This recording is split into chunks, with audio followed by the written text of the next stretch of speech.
കർത്താവെ, നിന്റെ ഉന്നതമായ നാമത്തിന് സ്തോത്രം ചെയ്യും. കർത്താവെ, ഇന്ന് യാത്ര ചെയ്യുന്നവരെ അവരുപയോഗിക്കുന്ന രേഖകള്,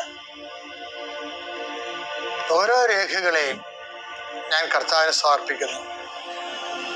നിങ്ങളുടെ സർട്ടിഫിക്കറ്റുകള്, പ്രമാണങ്ങള്, പാസ്പോർട്ടുകള്, നിങ്ങളുടെ അപേക്ഷാ ഫോമുകള്,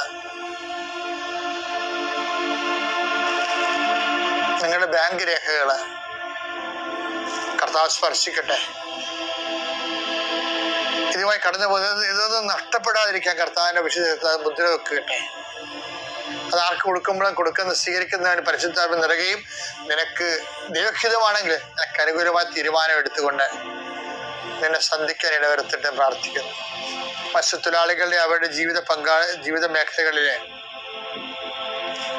സാമ്പത്തികമായ ബാധ്യതകളും കടങ്ങളുള്ളവരെ കർത്താവ് ഏറ്റെടുക്കട്ടെ. ഏലകൃഷിക്കാര്, റബ്ബർ കൃഷിക്കാര്, റബ്ബർ ടാപ്പ് ചെയ്യുന്നവര്, അതുകൊണ്ടെല്ലാം ഉപജീവനം നടത്തുന്നവര്, പലതരത്തിലുള്ള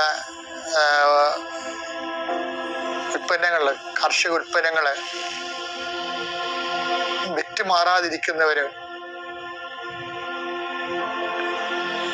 അത് വിറ്റുമാറിയില്ലെങ്കിൽ ജീവിത കാര്യങ്ങൾ തടസ്സപ്പെട്ട് കിടക്കുന്നവരെ ഈശോ നാമത്തെ ആശീർവദിക്കുന്നു.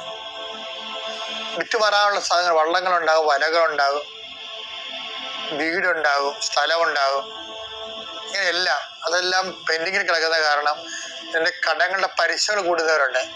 കർത്താവേ, ഞാൻ അവരെ കൃപാസ്ഥാനത്താരെ ജീവനോടെ പ്രത്യക്ഷപ്പെട്ട മാതാവിൻ്റെ പ്രത്യക്ഷീകരണത്തിൻ്റെ ആ അടിസ്ഥാനത്തില് യേശുവിൻ്റെ നാമത്തില് ഞാൻ മക്കളെ ആശീർവദിക്കുന്നു. തടസ്സമുള്ള മക്കളെ കർത്താവിൻ്റെ നാമത്തിൽ ഞാൻ സാക്ഷ്യം പറയാനുള്ള അനുഭവം കിട്ടാൻ വേണ്ടി ഈശോ നാമത്തിൽ ആശീർവദിക്കുന്നു. പിതാപുത്രനും പരിശുദ്ധാത്മാ സ്വരൂപത്തിൽ നീക്കുക. ആമേൻ.